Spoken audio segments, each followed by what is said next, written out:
अरे ये तुम दोनों क्या बकवास कर रहे हो? इतना तो कुछ भी नहीं हुआ है जितना तुम बतंगड़ बना रहे हो। अरे मामूली झगड़ों के कारण तुम दोनों घर का बंटवारा क्यों करना चाहते हो? ये बात कोई मामूली बात नहीं है भैया, और आप हमें नहीं रोक सकते। देवर जी, झगड़े किस घर में नहीं होते, लेकिन सब साथ मिलकर रहते हैं। ऐसे बंटवारा थोड़ी ना करते हैं। प्लीज ऐसा मत कीजिए। और क्या हो गया है आप दोनों को? आखिर आप दोनों इतना गुस्सा क्यों करने लगे हो? और क्या कमी रह गई थी मेरी तरफ से? मैंने तुझे हमेशा अपने बच्चे की तरह समझा है, लेकिन फिर भी तू मुझसे इतनी नफरत करने लगा है। क्यों छोटे? आखिर ऐसी कौन सी बात है? इन दोनों की बातों में मत आओ शौर्य। ये दोनों तो फिर से तुम्हें बहला फुसला कर अपने पास कर लेंगे, क्योंकि इन्हें अच्छी तरह से पता है कि घर का बंटवारा अगर कर दिया तो इन्हें तुम्हारे पैसे नहीं मिलेंगे, और इसीलिए ये दोनों अब इतने भावुक हो रहे हैं। बदतमीजी मत करो रितिका। हम सुनकर ले रहे हैं, इसका मतलब ये नहीं है कि तुम जो मन में आया बोलती जाओ। भूलो मत, तुम अपने जेठ से बात कर रही हो। आप भी मत भूलिए भैया कि ये मेरी बीवी है रितिका, और आज हम अभी इसी वक्त ऊपर शिफ्ट करेंगे। मैं आदमियों को बुलाकर सारा सामान ऊपर रखवाता हूँ। हाँ शौर्य, यही सही रहेगा। लेकिन देवर जी, रहने दो अमृता। इन दोनों को जो करना है करने दो। बहुत घमंड आ गया है इन दोनों में। मिहिर गुस्सा होकर वहां से चला जाता है और शौर्य और रितिका अब ऊपर रहने चले जाते हैं।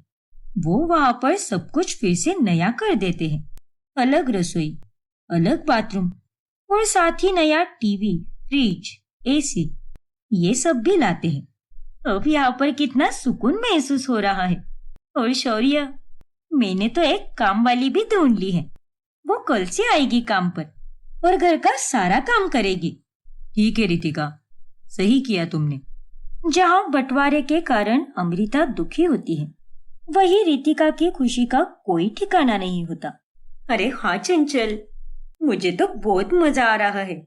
अब मैं अपने हिस्से को ऐसे सजाऊंगी कि जो भी आए देखता ही रह जाए, और अब से मुझे उस मनहूस जेठानी की शक्ल भी देखनी नहीं पड़ेगी।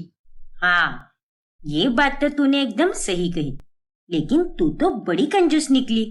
अरे अब ऐसे क्यों बोल रही है तू? तो फिर क्या बोलूं मैं?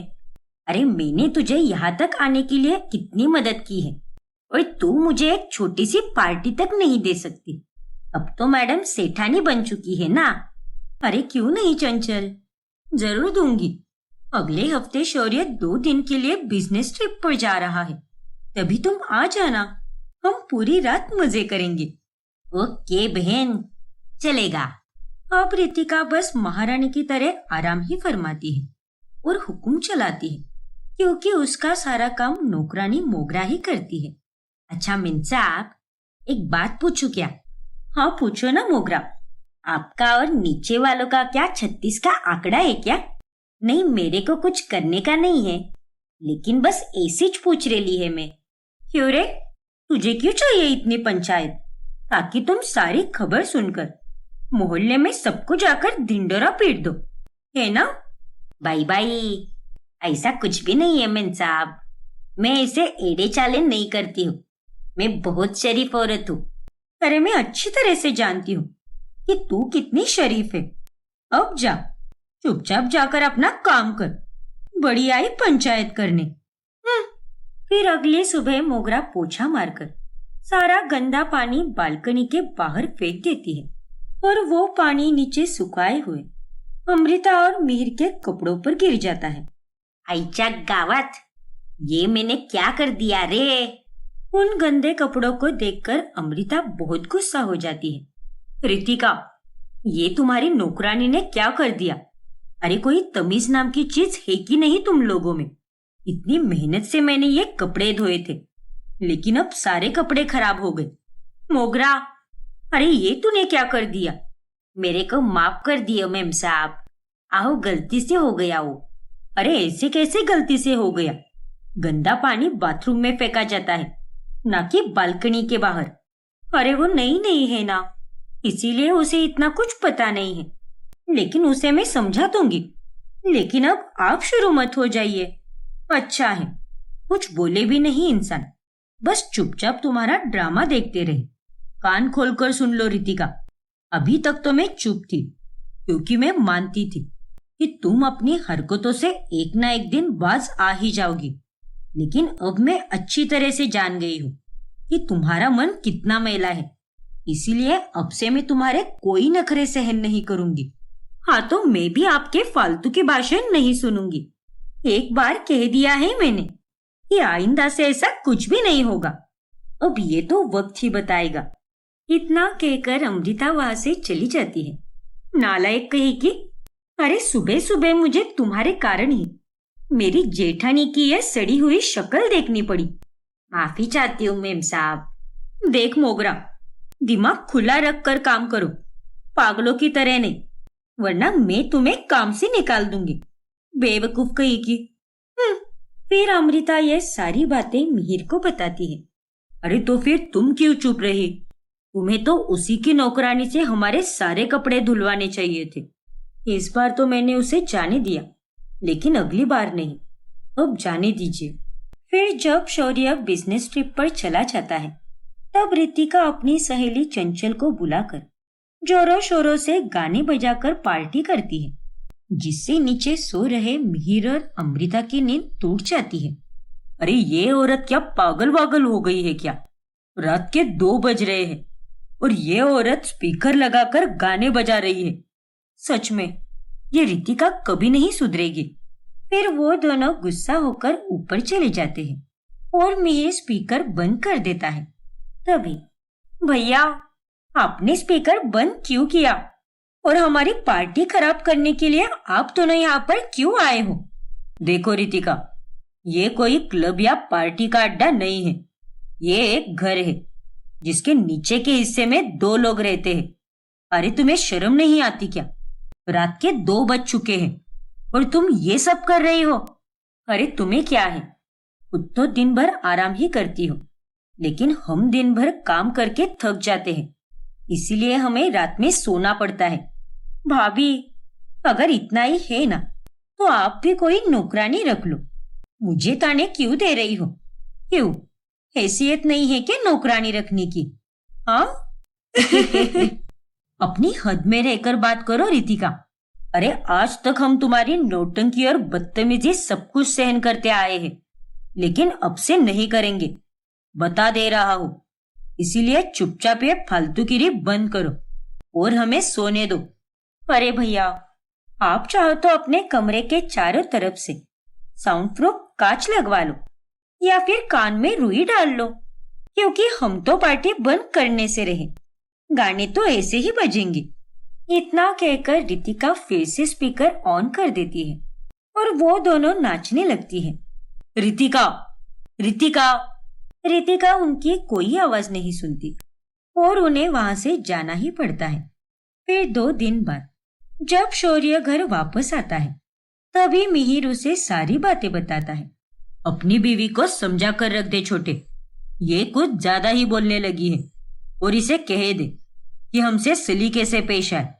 हम इसके जेठ और जेठानी हैं, और जेठ जेठानी सास और ससुर के समान होते हैं। कैसे जेठ जेठानी? मतलब ये है कि आपका और हमारा रिश्ता उसी दिन टूट गया था जिस दिन इस घर का बंटवारा हुआ था। अब आप दोनों हमारे कोई नहीं लगते। हाँ, ये बात सच है कि मैं आपको और आपकी पत्नी को भैया और भाभी बोलकर पुकारता हूँ, लेकिन वो पड़ोस वाले भैया भाभी के तौर पर पुकारता हूँ, और अब हमारा कोई नाता नहीं रहा। देवर जी, आपको हो क्या गया है? अरे सब कुछ तो ठीक था, लेकिन पिछले 1.5 महीने से आपका रवैया कितना बदल गया है। भाभी, अब आप इतनी भी भोली मत बनिए। और हाँ, मेरी बीवी चाहे ऊपर कुछ भी करे, वो उसका घर है और वो वहां की मालकिन है। इसीलिए आप दोनों को अगर कोई परेशानी हो रही है तो वो आपकी दिक्कत है, हमारी नहीं। चलो शौर्य, हमें शहर के सबसे बड़े मॉल में शॉपिंग करने जाना है। इन जैसे डाउन मार्केट लोगों के साथ बात करके समय मत गवाओ। हाँ रितिका। फिर शौर्य और रितिका वहां से चले जाते हैं और उन दोनों की बातों को सुनकर मिहिर और अमृता को बहुत धक्का लगता है मुझे तो यकीन ही नहीं हो पा रहा कि ये मेरा ही भाई है, मेरा छोटे, जिसे मैंने इतना प्यार दिया। सच में मेरा दिल तो टूट ही चुका है बस। कितने बुरे हो गए हैं ये दोनों। इनमें तो कोई इंसानियत ही नहीं बची। वही दूसरी तरफ रितिका शौर्य का बहुत सारा खर्चा करवाती है। ये वाली ज्वेलरी कितनी सुंदर है ना शौर्य, ये मैं ले लेती हूँ। लेकिन रितिका, तुमने 4-4 बैग भरकर शॉपिंग की है, अब तुम्हें ये ज्वेलरी भी लेनी है क्या? अरे पैसे आए हैं इसका मतलब ये थोड़ी ना है कि तुम बस उसे उड़ाती ही जाओ। अरे तो फिर बचा बचा कर कौन सा ताजमहल बांधने वाले हो मेरे लिए? और वैसे भी मैं थोड़ी ना कोई डायमंड की ज्वेलरी मांग रही हूँ, मैं तो बस ये गोल्ड की ज्वेलरी मांग रही हूँ ना। हाँ तो ये भी बहुत महंगी है रितिका। हाँ तो होने दो ना, मैं तो इसे लेकर ही रहूंगी और तुम अपना मुंह बंद रखो। पैसे आने के बाद भी मैं गरीबों की तरह क्यों रहूं? रितिका की बातें सुनकर शौर्य अपना सर पकड़ लेता है। फिर महीना खत्म होने पर जब घर का लाइट बिल आता है तभी, ये लीजिए भैया, ये लाइट बिल के पैसे, आधा आप भरेंगे और आधा मैं भरूंगा। रहने दे छोटे, मैं भर दूंगा। अब हर चीज का आधा आधा बंटवारा करेगा क्या तू? हाँ करूंगा मैं, क्योंकि मुझे आप पर बोझ नहीं बनना है। रख लीजिए ये पैसे, और आपने मेरे लिए जो कुछ भी किया है ना, उस सब की भरपाई कर दूंगा मैं धीरे धीरे। छोटे, अरे तेरे मन में मेरे लिए इतनी खटास क्यों आ गई है? अरे ऐसा भी क्या गुनाह कर दिया मैंने? मैंने कहा ना आपको कि मुझे बार बार छोटे कहकर पुकारना बंद कीजिए। मेरा नाम शौर्य है। अरे चुप बैठ, चाहे कुछ भी हो जाए, लेकिन तू मेरा छोटे ही रहेगा।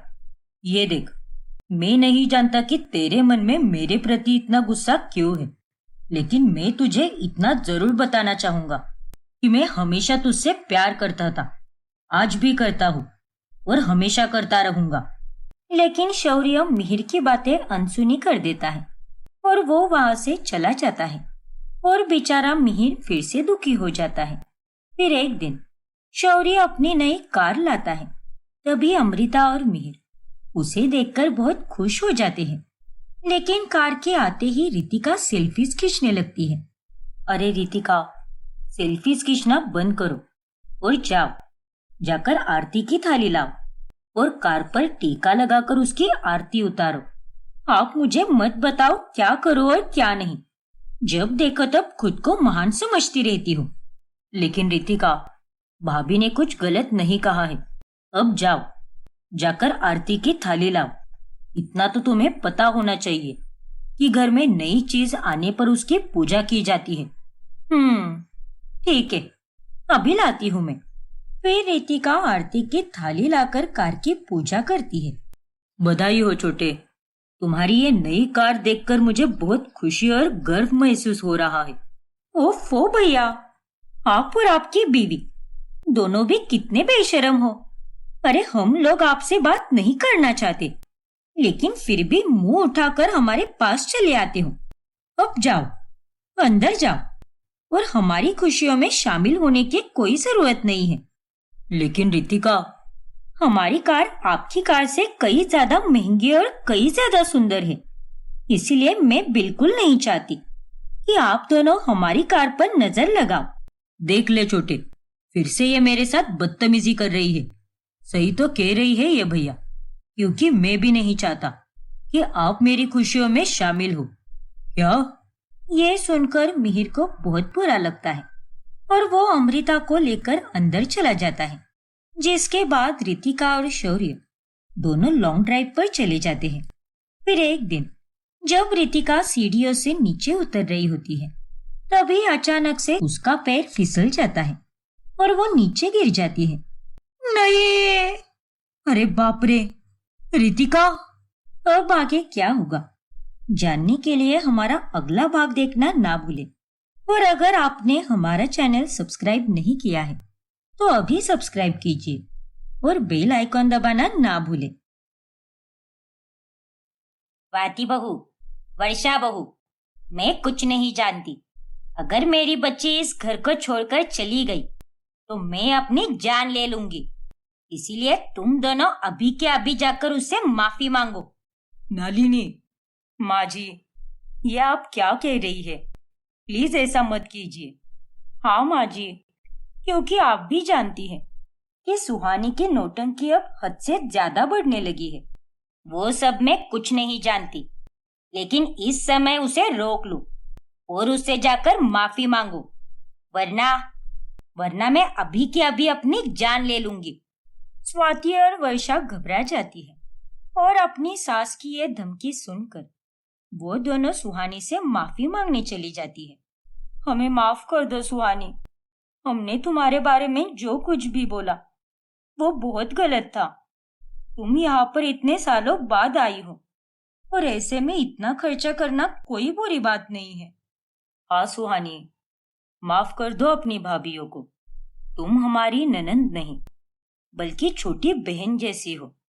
हम दोनों अब तुमसे वादा करते हैं कि आज के बाद तुम्हारे साथ या तुम्हारे बारे में किसी से भी कोई बात नहीं करेंगे। लेकिन प्लीज सुहानी, घर छोड़कर मत जाओ। हाँ सुहानी, प्लीज रुक जाओ। ठीक है भाभी, अगर आप दोनों इतना कह रही हो तो मैं रुक जाती हूँ। स्वाति और वर्षा के झुकने पर सुहानी मान जाती है, जिसके बाद नालिनी और विजय की जान में जान आती है। फिर अगली सुबह, सुहानी बिटिया, ये ले, आज तू आरती करेगी। कब से तेरी मधुर आवाज में आरती सुनने का मन था मेरा, इसलिए आज तो तुझसे आरती गवा कर ही रहूंगी मैं। लेकिन माँ मेरा गला बहुत खराब है माँ। क्या? हे भगवान, क्या हुआ सुहानी बेटा? लेकिन सुहानी, अभी थोड़ी देर पहले तो तुम्हारा गला एकदम ठीक था, तो अब एकदम से तुम्हारे गले में खराश कैसे आ गई? पता नहीं स्वाति भाभी, आश्रम में हम सभी शांति से रहते थे, लेकिन कल पहली बार मैं इतना चिल्ला रही थी, इसीलिए मेरा गला खराब हो गया है। हे राम जी, वर्षा, सुहानी के लिए गर्मा गर्म काढ़ा बना दे, और सुहानी, वो काढ़ा पीकर तेरा गला एकदम से ठीक हो जाएगा, देखना तू। ठीक है माँ, और मुझे माफ करना, मेरा गला अभी खराब है ना, इसीलिए मैं नहीं गा सकती, और आज ही आपकी इच्छा थी कि मैं आरती गाऊं। कोई बात नहीं बिटिया, आज नहीं तो फिर कभी। अब तो तू यहीं पर है, मेरे पास, कहीं भागे थोड़ी जा रही है।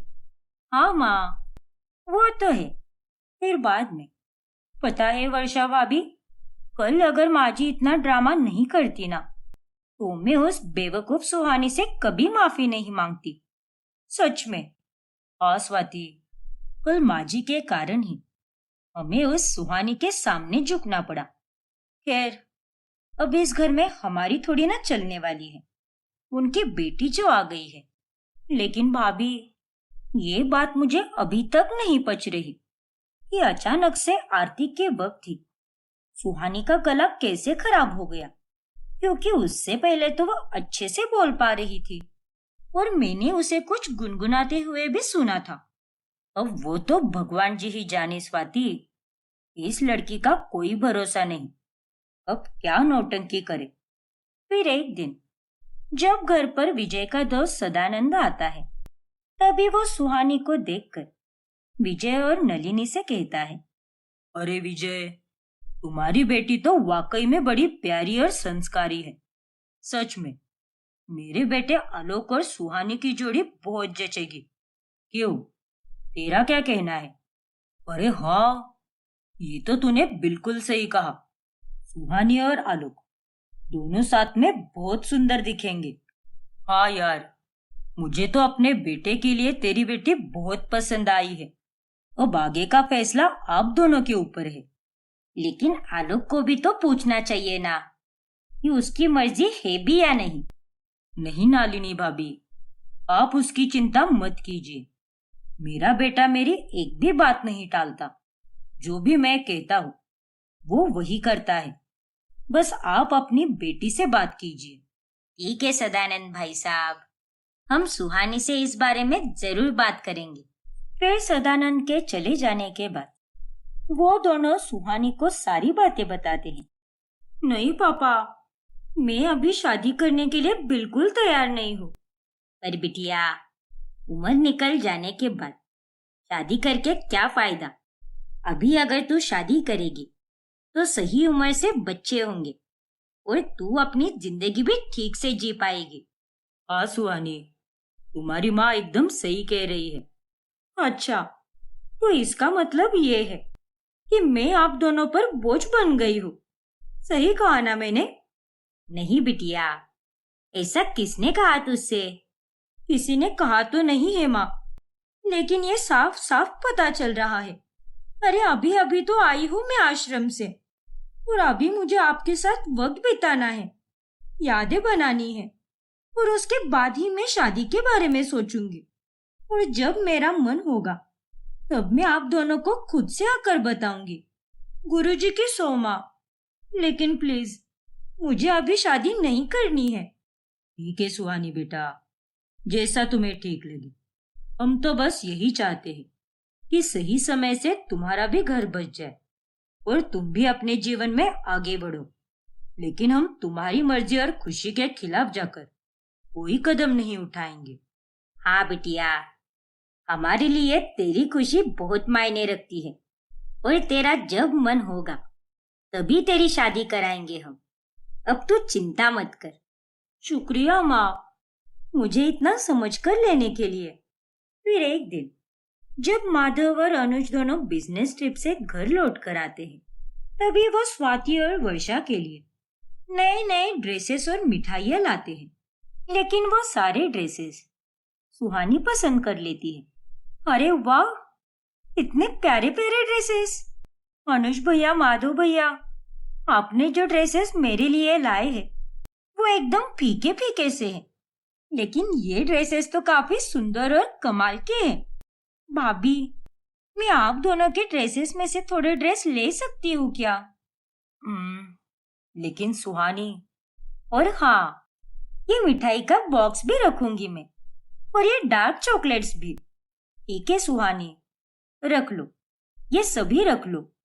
स्वाति की बातें सुनकर सुहानी बड़ी खुश हो जाती है, लेकिन वर्षा को काफी गुस्सा आ जाता है। इस घर में हमारे लिए जो भी आता है वही इसे भी चाहिए होता है। अरे इंसान है या आफत? और तुझे क्या हो गया स्वाति? तूने उसे सारे ड्रेसेस क्यों लेकर जाने दिए? हाँ तो मैं और क्या करती भाभी, वापस से ये कोई ना कोई नौटंकी शुरू कर देती। अरे इसने तो मेरा कमरा तक नहीं छोड़ा, तो इन ड्रेसेस से क्या ही फर्क पड़ने वाला है?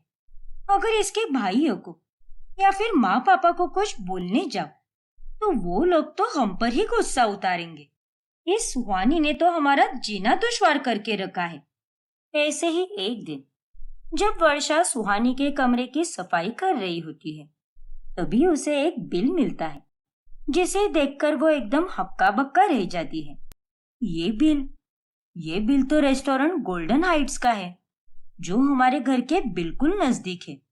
उस रात सुहानी ने इसी रेस्टोरेंट से खाना मंगवाया था। लेकिन ये क्या, बटर चिकन! सुहानी तो शुद्ध शाकाहारी है, और आश्रम में रहने के बावजूद भी ये नॉनवेज खाना कैसे खा सकती है? आखिर उसने उस रात बटर चिकन क्यों मंगवाया होगा? यही सवाल अब वर्षा के दिमाग में घूमने लगता है, और अब वो ये सारी बातें स्वाति को बताती है और उसे वो बिल भी दिखाती है। क्या सुहानी ने नॉनवेज खाना खाया? लेकिन उसने उसे ऑर्डर क्यों किया होगा? मुझे भी वही समझ नहीं आ रहा स्वाति कि वो नॉनवेज खाना खा भी कैसे सकती है। चलिए वर्षा भाभी, हम ये बिल जाकर सीधे माँ जी और पापा जी को दिखाते हैं और उन्हें सारी बातें बताते हैं कि उनकी बेटी अब नॉनवेज भी खाना खा रही है। नहीं स्वाति, ऐसा भूल कर भी मत करना, क्योंकि अगर हम अभी उनके पास चले गए तो वो दोनों कुछ समझने की बजाय उल्टा हम दोनों पर ही भड़क जाएंगे। तो फिर हम क्या कर सकते हैं भाभी? देख स्वाति, मुझे तो इस सुहानी में बहुत गड़बड़ लग रही है, और हमें इस बात की तह तक जाकर सबूत जुटाने होंगे, और उसके बाद ही हम दोनों माँ जी और पापा जी के पास जाएंगे। हाँ भाभी, आपने बिल्कुल सही कहा। फिर स्वाति और वर्षा दोनों सुहानी पर चौबीसों घंटे कड़ी नजर रखते हैं। और ऐसे ही एक दोपहर वो दोनों सुहानी के कमरे के बाहर खड़े रहकर उसे किसी के साथ फोन पर बात करते हुए सुन लेते हैं। क्या? अरे मुझे कोई फर्क नहीं पड़ता। तुमसे मैंने जितना कहा है उतना ही करो, वरना मैं तुम्हें नहीं छोड़ूंगी। समझे कि नहीं? वो तेरी वर्षा भाभी, ये मोहतरमा किसे धमकी दे रही है? इतने कम समय में इसने दुश्मन भी बना लिए। बाबा रे बाबा, ये लड़की तो बहुत फास्ट निकली।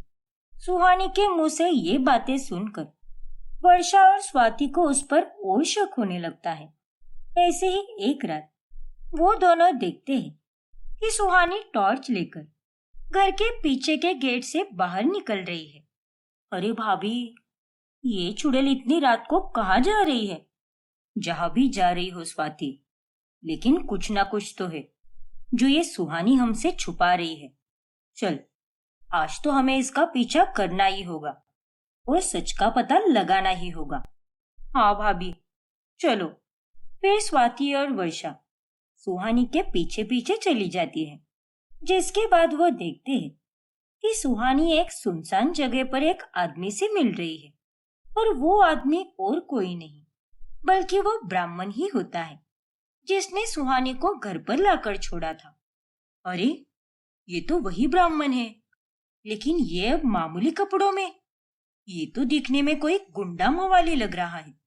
ये सब आखिर क्या चल रहा है? मैडम, आप बिल्कुल चिंता मत कीजिए। असली सुहानी हमारी कैद में ही है। बहुत खूब, क्योंकि बहुत मुश्किल से हमने ये सब किया है। मुझे अमीर बनना था, इसीलिए मैंने उस असली सुहानी को अगवा करके उसकी जगह ले ली। थोड़ी सी भी ऊंच नीच होनी नहीं चाहिए, और वो असली सुहानी हमारी चंगुल से भागने नहीं चाहिए, क्योंकि अगर वो भाग गई तो सबको सच बता देगी और हमारा भांडा फूट जाएगा। हाँ मैडम, लेकिन आप ये बताइए कि वहां सुहानी के घर पर किसी को आप पर शक तो नहीं हुआ ना कि आप असली सुहानी नहीं बल्कि एक बेरुपया हो? नहीं गुलशन, सबकी आंखों पर तो सुहानी के प्यार की पट्टी बंधी हुई है। हाँ, वो दो नालायक भाभियां हैं, लेकिन उन्हें भी अब मैंने अपनी रोने धोने वाली चाल से काबू में रखा है। किसी को ये बात कभी पता नहीं चलेगी कि मैं एक बहरूपिया हूँ। अभी तो बस ये शुरुआत है। बस तुम देखते जाओ कि मैं कैसे अमीर बनती हूँ। नकली सुहानी के मुंह से सारा सच सुनने के बाद वर्षा और स्वाति के पैरों तले जमीन ही खिसक जाती है। इसका मतलब ये नकली सुहानी है और हमारी असली सुहानी इसके कब्जे में है। हाँ स्वाति, इसीलिए उसने नॉनवेज खाना मंगवाया था। और इसे कोई तमीज भी नहीं है, कोई संस्कार नहीं है। और उसने उस दिन भी नाटक इसीलिए किया कि इसका गला खराब हो गया है, क्योंकि इसे तो कोई आरती आती ही नहीं होगी। हाँ भाभी, लेकिन अब हम क्या करेंगे? हमारी असली सुहानी तो इनके कैद में है, बेचारी। मैडम, आप मुझे पैसे देने वाली थी ना, इसीलिए तो यहाँ पर बुलाया है आपको। हाँ हाँ, दे रही हूँ। ये लो, मैं तुम्हें हर 15 दिन में पैसे देती रहूंगी, लेकिन तुम और तुम्हारे आदमी उस सुहानी को कहीं जाने मत देना। और अगर वो मर जाती है तो मरने दो, लेकिन बस उसे भागने मत देना। ठीक है मैडम, जैसा आप कहो। फिर सुहानी चली जाती है और वो आदमी यानी गुलशन भी आगे चला जाता है। भाभी, जल्दी से उस गुलशन का पीछा करो, वो जरूर असली सुहानी के पास ही जा रहा होगा। ठीक है स्वाति। फिर स्वाति और वर्षा दोनों गुलशन का पीछा करने की बहुत कोशिश करते हैं, लेकिन वो बहुत आगे निकल जाता है और अंधेरे की वजह से वो दोनों उसे देख ही नहीं पाते। अरे यार, चला गया वो। अब हम क्या करेंगे भाभी? कैसे वापस लाएंगे हमारी असली सुहानी को? अब हमें पता चल गया है ना कि हमें उस बहरूपिया यानी नकली सुहानी का पर्दाफाश करना है।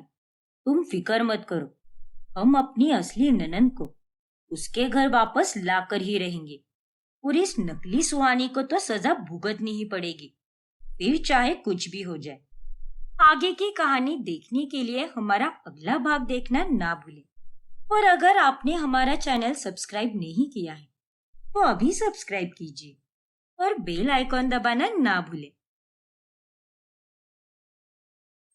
कुहू की शादी अबीर से होती है।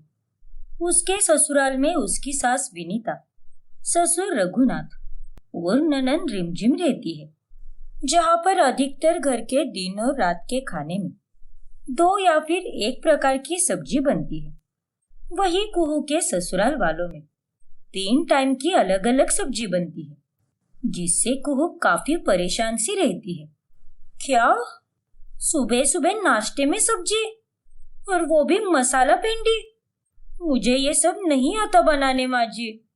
और सुबह नाश्ते में भिंडी कौन खाता है? बहू, अब तो अपने मायके में नहीं है, अब ससुराल आ चुकी है तू, इसीलिए ये बहानेबाजी नहीं चलेगी यहाँ पर, समझी कि नहीं? चाहे अपनी माँ से फोन करके पूछ या फिर यूट्यूब पर देख ले, लेकिन सब्जियां बनाना तो तुझे खुद से ही सीखना होगा। क्या? हाँ बहू, तीनों टाइम अलग अलग प्रकार की सब्जी बनेगी, इतना याद रखना। चल अब जल्दी जल्दी हाथ चला, रिमझिम को भी कॉलेज जाने में देरी हो रही है और अबीर को भी दफ्तर जाना है। अब ज्यादा नखरे मत कर और जल्दी से काम पर लग जा। ठीक है माँ जी। कुहू को अब जैसे तैसे अपनी माँ से पूछकर, तो कभी इंटरनेट से, तो कभी रेसिपी बुक पढ़कर सब्जियां बनानी पड़ती है। तीनों टाइम अलग अलग सब्जी बनाने के चक्कर में आधे से ज्यादा दिन तो वो रसोई में ही रहती है, और जिस वजह से उसे काफी थकावट सी होती है। फिर एक दिन वो अपनी सास से कहती है, माँ जी पापा जी, क्यों ना हम सब एक काम वाली रख ले, क्योंकि मुझसे इतना सारा काम नहीं हो पा रहा और खाना बनाने के चक्कर में मैं बाकी का कोई भी काम नहीं कर पाती, इसीलिए। क्या? ये क्या बकवास कर रही है तू? अरे जाने भी दो ना विनीता। और बहू, अगर तुम्हें काम करके इतनी ही दिक्कत हो रही है तो तुम काम वाली बाई रख सकती हो, उसमें कौन सी बड़ी बात है? नहीं नहीं, कोई जरूरत नहीं है किसी काम वाली बाई को रखने की। अरे आपको क्या है रघुनाथ जी, घर में कितना पैसा किधर लगेगा इसका फैसला मैं लेती हूँ, और हमारे आंगन में कोई पैसे का पेड़ नहीं लगा है जो जब मन किया पैसे तोड़ लिए। पर माँ जी। चुप कर बहू। मैं, मेरी सास और मेरी दादी सास, हम सभी ने तीनों टाइम का खाना बनाया है और हमने कभी उस बारे में शिकायत भी नहीं की। तो बेहतर यही होगा कि तू भी शिकायत ना करे और चुपचाप सारा काम करे, और ये काम वाली बाई के ख्वाब देखना बंद कर। आई बड़ी काम वाली को रख लेते हैं कहने वाली, कामचोर कही कि। अगर काम वाली बाई रख ली तो वो ही सारा काम करेगी, तो फिर तू क्या करेगी? कुहू को अपनी सास पर बहुत गुस्सा आ जाता है। ऐसे ही एक दिन कुहू को अपनी सहेली मेघना का फोन आता है और फोन पर वो अपनी सास की जम के बुराई करती है। अरे क्या बताऊं यार तुझे मेघना, मुझे तो ऐसा लग रहा है कि मैं किसी ससुराल में नहीं बल्कि किसी स्कूल में आई हूँ और मेरी सास मेरी प्रिंसिपल है। मुझे तो ऐसा लगा था कि अपने ससुराल में जाकर जल्दी जल्दी अपने काम निपटा कर आराम करूंगी, लेकिन यहाँ तो कोई काम ही नहीं निपट रहे। आधा दिन तो मैं रसोई में ही मजदूरी करती हूँ, 3 टाइम 3 भिन्न भिन्न प्रकार की सब्जियां बनानी पड़ती है, और ऊपर से ये मेरी खड़ूस सास, ये तो मुझे कोई काम वाली बाई भी नहीं रखने देती। अरे इसने तो मुझे ही काम वाली बना के रखा है। क्या? ओ गॉड कुहू, तेरी तो बुरी तरह बैंड बज चुकी है। हाँ ना यार मेघा, फंस गई हूँ मैं इस अबीर से शादी करके। उसका प्यार मुझे बहुत महंगा पड़ गया। अरे इससे अच्छा तो मैं किसी ढाबे पे नौकरी कर लेती, कम से कम मेरी कमाई के 2 पैसे तो मिल जाते मुझे। हाँ कुहू, तू एकदम सही कह रही है, लेकिन मेरे पास इसका एक आइडिया है जिससे तेरा ये स्ट्रेस थोड़ा सा ही सही लेकिन कम जरूर होगा। लेकिन वो कैसे मेघना? अरे कभी कभार जब भी मैं थक जाती हूँ या फिर मेरा खाना बनाने का मूड ही नहीं होता है, तब मैं सुबह की बनाई हुई सब्जी में पानी डाल देती हूँ और उसी को सबको खिला देती हूँ। इससे हमारी मेहनत भी बच जाती है और घर वालों का पेट भी भर जाता है। क्या? अरे वाह, ये तो एकदम सॉलिड आइडिया है यार। हाँ, अगर हो सके तो ट्राई करके देख। और हाँ, सुबह की सब्जी ज्यादा बना के रखना। सुबह की सब्जी बचेगी तभी तुझे दूसरी सब्जी बनाने की नौबत ही नहीं आएगी, है कि नहीं? हाँ मेघना, अब मैं यही करूंगी। थैंक यू सो मच बहन, मुझे तेरा ये धमाकेदार आइडिया बहुत पसंद आया। मेघना से मिले सब्जी में पानी डालने की आइडिया को सुनकर कुहू बहुत ही खुश हो जाती है, मानो उसका आधा टेंशन ही खत्म हो चुका हो। और अब वो भी सुबह बनाई हुई सब्जी में पानी डालने लगती है और उसी सब्जी को घर वालों को खाने में देती है। अरे ये क्या है? सुबह ही तो छोले खाए थे ना, फिर इसे वापस क्यों दिया तूने? ये खत्म नहीं हुए क्या? माँ जी, मैंने थोड़ा ज्यादा खाना बना दिया था। वो क्या है ना, कभी भी कोई भी आ जाता है घर में, तो अचानक से कैसे बनाऊं मैं इतना सारा खाना? अब परसों की ही बात है, देखा ना आपने कैसे एन वक्त पर ताऊ जी और ताई जी आए थे। फिर मुझे हड़बड़ी में उनके लिए सब्जी बनानी पड़ी थी, इसीलिए मैंने आज सब्जी ज्यादा बनाई है।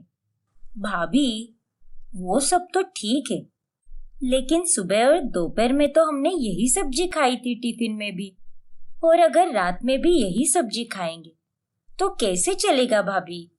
हाँ रिमझिम, मैं तुम्हारी बात समझ सकती हूँ, लेकिन अन्न का अनादर भी तो नहीं कर सकते ना।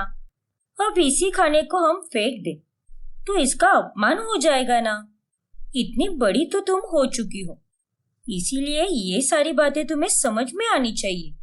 लेकिन बहू, सुबह तो ये सब्जी बड़ी स्वादिष्ट और लज्जतदार लग रही थी, लेकिन अभी इसका तीखापन भी गायब हो गया है और इसमें नमक भी कम लग रहा है। ऐसा क्यों? वो माँ जी, दरअसल ना, हाँ, वो मौसम के कारण हुआ होगा। क्या? अरे ये क्या बकवास कर रही है तू? मौसम के कारण कभी टेस्ट खराब होती है क्या? अरे विनीता, तुम भी ना एक ही बात को लेकर बैठ जाती हो। अब जो बना है वो चुपचाप खाओ ना, उसमें इतना बातचीत करने की क्या जरूरत है?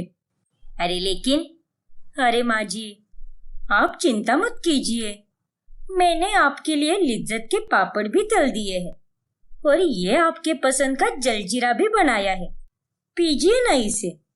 रघुनाथ के कहने पर विनीता चुप हो जाती है और वो कुहू को आगे कुछ बोल ही नहीं पाती और कुहू की सब्जी में पानी डालने की चाल कामयाब हो जाती है। फिर अगले दिन कुहू वापस से दोपहर की सब्जी में पानी डाल देती है और उसे सबको डिनर में परोसती है। तभी विनीता वापस उस पर गुस्सा करने लगती है। अरे ओ नास पीटी निगोड़ी, अरे ये सब क्या चल रखा है तेरा नाटक? 2 दिन से तू तो बस एक ही सब्जी बना रही है और उसी सब्जी को बाकी के दोनों टाइम परोस रही है। देखिए माँ जी, इसका जवाब मैंने आपको कल ही दिया था और आज भी मैं वही कहूंगी कि खाने का वेस्टेज हम नहीं करेंगे। आज घर पर कोई मेहमान नहीं आए, लेकिन क्या पता अगर कल मेहमान आ गए तो, या फिर कोई और आ गया तो, तब हम क्या करेंगे? इसीलिए इमरजेंसी के लिए मैं एक ही सब्जी ज्यादा मात्रा में बना रही हूँ। हे बहू, तेरा ये वेस्टेज वाला बहाना अपने पास ही रख, समझ गई ना? ठीक है, मुझे क्या है। फिर जब भी बीच दोपहर में या शाम में कोई मेहमान घर पे आएगा तो आप ही उसे सब्जी बना कर देना, ठीक है ना? अरे पर क्यों? हो गई ना आपकी बोलती बंद। इसीलिए मैं कह रही हूँ माँ जी कि मैं जो कुछ भी कर रही हूँ वो बिल्कुल सही कर रही हूँ। घर के सभी लोग एकदम चुपचाप खा रहे हैं, लेकिन एक आप ही हो जिसे ये खाना पच नहीं रहा। हाँ तो पचेगा भी कैसे? जेल के कैदियों को भी इससे अच्छी सब्जी मिलती है वहां पर। पता नहीं शाम तक कैसे तेरी सब्जी का स्वाद एकदम बिगड़ जाता है। पूरी सब्जी फीकी फीकी सी लगती है। कुहू की बदली हुई हरकतें देखकर विनीता को अब उस पर शक होने लगता है। जब देखो तब ये बहू मेहमानों का बहाना दे रही है और अन्न का अनादर मत करो, बस यही कहती जा रही है। लेकिन कहीं ना कहीं मुझे उसकी बातों में और उसके हाव भाव से ये नजर आ रहा है कि कुछ तो गड़बड़ है। मुझे बात की तह तक जाना ही होगा। फिर अगली दोपहर विनीता रसोई के पास से गुजर रही होती है और तभी वो कुहू को सब्जी में पानी मिलाते हुए देख लेती है। आज तो मैं थोड़ा नमक और मिर्च मसाला भी मिला देती हूँ ताकि ये बुढ़िया फिर से मचमच ना करे। बुढ़िया ने तो सच में नाक में दम करके रखा है मेरे। लेकिन कोई बात नहीं, सब चुपचाप खाते हैं, कोई कुछ भी नहीं बोल रहा। और इसी तरह मैं सबको बेवकूफ बनाऊंगी और सब्जी में पानी मिला मिला अपनी मेहनत और अपना वक्त बचाया करूंगी। यही स्ट्रेटजी एकदम बेस्ट है। कुहू की सारी बातें विनीता बाहर से सुन लेती है और वो बहुत गुस्सा हो जाती है। अरे तेरी ये स्ट्रेटजी की तो ऐसी की तैसी, काम की ना काज की, दुश्मन अनाज की, बेशरम नालायक उल्टा कुलमुही करमजली।